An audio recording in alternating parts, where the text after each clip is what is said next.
Devin's gonna say that and then go all price himself like he always does. Don't bring up Devin Haney. Devin Haney calls out everybody. Don't fight nobody.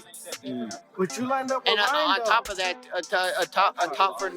aside from that, I mean, I knock him out cold, he gonna sue me. He can say what he want to say. The world knows that I'm Debo for a reason, because I'm the guy pulling up on everyone and wanting to make the biggest, best fights happen. So the duck talk is for somebody else, not for me. Dev has been putting in work. 3-division world champion, undisputed. Traveled over to freaking Australia. You know, not once but twice. Took short money too for that. Rolando Romero reacted strongly after news came out that a fight with Devin Haney was reportedly agreed, and he did not hold back with his words.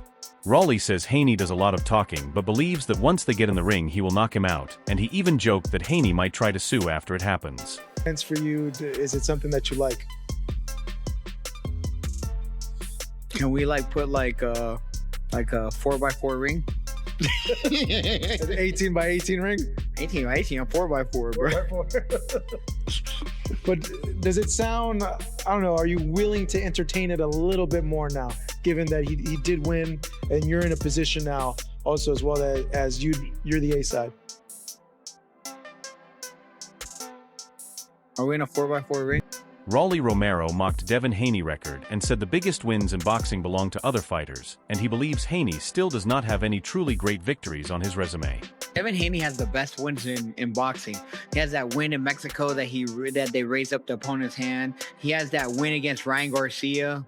And then he also has his win against Jose Ramirez where he didn't throw a single punch. So, yeah, Devin Haney has these incredible wins, that just defy all odds. Rolando Romero also reacted strongly after the deal was reported, and he posted on X saying there is no more talk about the ball being in this court or that court because he is signed, sealed, and delivered, and called it a big boy deal. He also said the Haney family has always been soft and full of lies and promised he will finish them for good. The message was clearly aimed at Devin Haney. Devin Haney later responded and said Rolly was the one who asked for the fight and explained that the goal is to create the best fight possible. Haney also said he is ready to face anyone once the agreement is fully completed. Had criticism of you the way you fought in the second half of fights when you've been up on the cards, but one thing no one can say about you is that you duck anybody. You're clearly willing to fight the best. How do you feel like, I know just personally we all experience in our lives, if someone says something about us and we feel like, well, they have a point of view that may be valid or invalid, but if someone says something about us and we feel like they're just lying on us, that's a different feeling. When he said ducky, what category of criticism did that fall in your own mind? I just took it with a grain of salt. I think that he's just trying to, sell the fight, which rightfully so. We haven't really heard from Rolly since the Ryan Garcia fight. So, I didn't take it personal. He can say what he want to say. The world knows that, I'm Debo for a reason, because I'm the guy pulling up on everyone and wanting to make the biggest, best fights happen. So, the duck talk is for somebody else, not. Bill Haney confirmed the fight and shared a message saying he just got off the phone with Lou DiBella and told Rolly that the ball is now back in his court and that May 30th Debo is coming. When talking about Devin Haney, Tim Bradley said that Haney is chasing greatness and pushing himself by facing strong opponents like Rolly so he can prove his ability against the best challengers. Dev out here chasing greatness. That's what Dev is chasing. He's chasing straps. The belts mean something to Devin Haney. Yeah, it means something to him. He trying to get Xander Zayas into the ring, even trying to go up a 4th weight class and testing himself against Xander Zayas, who's a tremendous fighter, who's a tremendous damn boxer, who's bigger than Devin Haney, way bigger, standing at like 6 foot. And Dev is like, hey, let me get that. I see something I can get with you. My skills against yours, I can get with you. So look, now that Rolly Romero. Nobody was talking about his scary not wanting to fight freaking Devin Haney, making all these damn excuses. Nobody was calling him a duck like they kind of called Dev a duck. Yeah, man, nah. Before the fight was officially announced, the possible matchup between Devin and Rolly had already been talked about during earlier talks after tensions between both teams in the past. Romero had also responded before by accusing Devin and Bill Haney of making a fake call out earlier. Why didn't they call me out right after the fight? but they're trying to play that all humble stuff over there in Saudi and stuff like that, you know? Why didn't call me out after I beat Ryan? No, we're out in Vegas. Right? I didn't get called out by Dev. I got called out by his daddy. So who knows, bro? I don't really care for it. I don't want anything to really do with it. At the end of it, after I fought Ryan and beat Ryan, right? What I say? I think Devin should still get his rematch. Let him go handle his stuff with his rematch. It has nothing to do with me. I don't want anything to do with it. Tim Bradley recently spoke about Devin Haney's latest move in his career and said Haney has called out one of the toughest fighters in the 147-pound division. Bradley explained that Haney had many other choices, including big names like Ryan Garcia and Keyshawn Davis. Even with those options, Haney decided to fight Rolando Romero, who once beat Ryan Garcia before. Bradley said this decision matters because it shows Haney is ready to face a risky opponent instead of choosing an easy fight. At the same time, Bradley also criticized Haney and said he feels Haney has stayed away from some other top contenders for a while. This dude Dev, man. I'm trying to explain this to you guys, man. He saw the biggest and the baddest dude at 147 pounds. Could have Dev went and gave an offer to Barrios? He saw the biggest and baddest dude. And he said, oh yeah, I want him, right? After coming off of two performances, not one, but two performances. That Ramirez performance was oh my goodness. And the one before that, of course, we know what happened, you know, all the allegations and all that bullshit. But yeah, it wasn't a great performance, you know. But then he fights Norman Jr., who is the booty man at 147 pounds. Remember that? Don't forget that. Power punching, knocking people out, putting motherfuckers in coma. Dev stepped in the ring with him. Iced his ass, right? Bradley said Haney's decision to fight Romero comes after two recent performances that were not seen as his best. Even though Haney has shown strong talent and skill in the ring, those fights made some people question if he is ready for a dangerous matchup. By choosing to step in the ring with Romero, Bradley believes Haney is trying to rebuild trust in his ability and prove where he stands in the division. Even with the criticism, Bradley admitted the move could work in Haney's favor if he delivers a strong performance. Fighting a powerful and skilled opponent like Romero gives Haney a chance to send a message, take back control of his image, and quiet the critics who doubt his courage to face top fighters.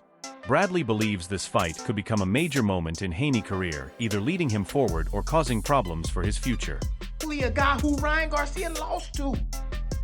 But the crazy part to me is that when Ryan Garcia lost to him, man, the funny thing is how everybody is so empathetic towards Ryan. Oh, Ryan, it's okay, man. You'll be back, all this shit. Yeah, now everybody trying to call Dev a Ryan, he didn't want to fight Dev back then. If he did, he would have won that damn fight. If he did, he would have won that damn fight with Rolando Romero because he was supposed to win that fight. He was a heavy-ass favorite in that fight.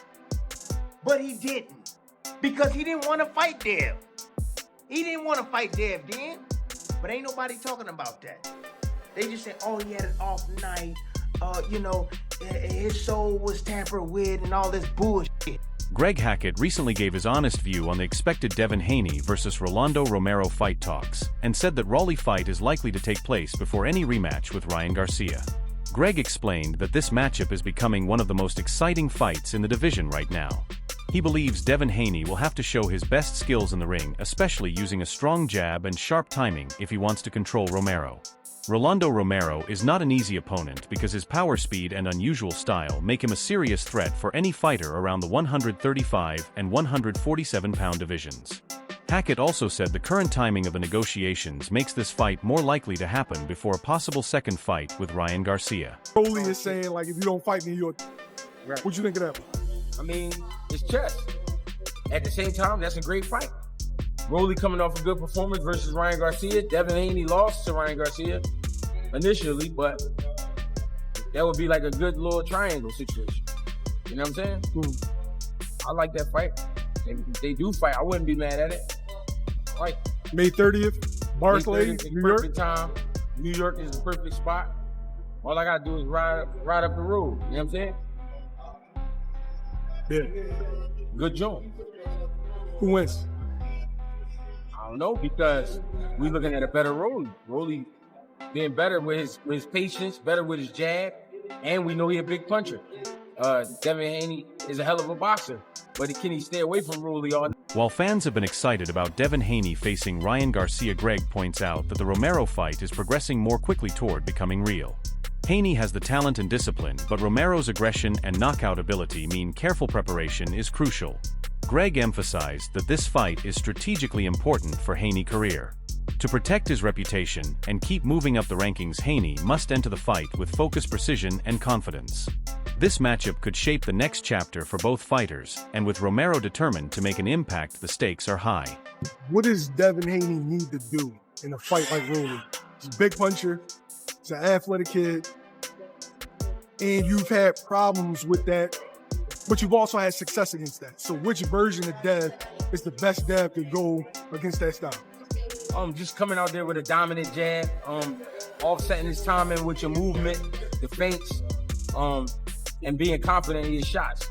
Don't try to do too much, but at the same time, you gonna have to put something on Rolly a little bit, because Rolly only respect power. You know what I'm saying? I ain't saying Dev don't have the power, but you're gonna have to make him feel it. You know what I'm saying? So no sharp, feathery shit? No, you got to whoop his ass. You got to whoop Rolly ass, because that's the only thing he respects. Rolly only look bad when he get his ass kicked. He only respect violence? Yeah, that's it. That's it. Rolly wanted up. Boxing analysts have been talking about Devin Haney choosing to skip a fight with Ryan Garcia and go after Rolando Romero instead, saying the decision looks like a mix of strategy and opportunity. Many believe Haney is aiming for a bigger payday, picking a fight that offers high stakes and a chance to prove himself in the division. While fans were hoping for a matchup with Ryan Garcia, Haney's team decided Romero is the more immediate and profitable challenge, giving Haney a way to strengthen his reputation and attract major attention. Market that. And Devin has commanded these purses from his bigger fights. He's probably not going to look to backtrack, even though he's stepping down to an unknown name in Lewis Crocker. So that fight logistically probably doesn't make sense. So what else is left? I guess Rolly, you know? For me, I've already told y'all what I feel. The number one fight that should be happening for Devin is this part right here. Ryan Garcia part 2. I don't know how we've gotten to the point where, and I understand Rolly's a champion, but I don't understand how we got to the point of Rolly being the target. It don't really make sense. Experts also say that Haney's decision shows smart career planning. He is focusing on fights that bring both money and respect in boxing. Analysts note that even though some may criticize him for avoiding Garcia, this is a calculated risk. By facing Romero, Haney wants to show his dominance and use the momentum he has gained, making the fight an event that fans and media will not want to miss. Devin was on DAZN literally days ago talking about Ryan has a great backstory, there's bad blood there, and the timing is good. It'll be the biggest fight in boxing. So how do we go from that to days later, you're talking about Rolly, the ball's in your court? Y'all let me know in the comment section. I don't think the Rolly fight is quote unquote bad or horrible. It's a watchable fight. Rolly is an entertainer. He has power. So people would probably tune in for that dynamic. But to kind of take Devin's career to another level, this needs to be re-examined and rectified. Ryan, look, he looks softer and stuff like that. He looked like in his last fight, he truly trained a bit harder. He looked to be in better shape. Max Kellerman recently spoke about the criticism Devin Haney faced after his fight with Norman Jr. He noted that many fans and analysts questioned Haney's strategy and results in that bout, and said the loss raised discussions about Haney's consistency and ability to perform under pressure against top fighters. Despite the criticism, Haney stayed confident and said that one fight should not define his whole career or what he is capable of achieving. Would you stop boxing really over the second half and just kind of, because you were holding him more and all that kind of stuff? How do you respond to that? No, I wasn't doing the holding. It was him that was doing the holding. If you go back and look at the fight, he initiated a lot of the clinches. Yep. But you know, it's all experience. You know, you learn from it. I do think that I could have got the stoppage if I would have pressed on the gas a little bit more. But I was listening to my corner and, you know, just staying disciplined. And it is what it is. We move on to the next. Let's not forget, that was a fight that a lot of people picked me to lose, including me. By the way, based on the way you looked Yeah. against Ramirez, including me, right? And you dominated. Yeah, exactly. So you cannot be critical of it if you picked the guy to beat me, and which a lot of people actually picked the guy to not only beat me, to knock me out. So that was a fight that I dominated. In my opinion, I think I won almost, you know, every. Devin Haney admitted he did not fight his best against Norman Jr. and ended up losing, but stressed that setbacks are part of learning in boxing. He said the experience was tough, but gave him important lessons and helped improve his skills. Haney added that the hardest part was already behind him, and facing challenges made him a stronger and more prepared fighter. Analysts like Kellerman agreed that this attitude is key for top athletes. Learning from losses often drives growth, resilience, and future success in the ring, and Haney's response shows maturity and determination to come back stronger in his next big fights. Of course, I hate that it happened. I hate that it went that way, but I definitely feel like it brought the best out of me. And some people with that you know, if that happened to them, it's either gonna make you or break you. And you know, like I said, it wasn't easy. But I came out on top. It made me better, and I just used it as an experience. And that's why I knew that a guy like Ryan Norman just couldn't beat me, because, you know, just what I've been through. You know, my experience, my you know, I feel like the worst could already happen already. So when I go into these fights, I feel like, you know, that was the worst that could happen. And pretty much I just go in there with that mindset, and I feel like no one can beat me. That's all for today's video. Stay tuned for more. See you next time.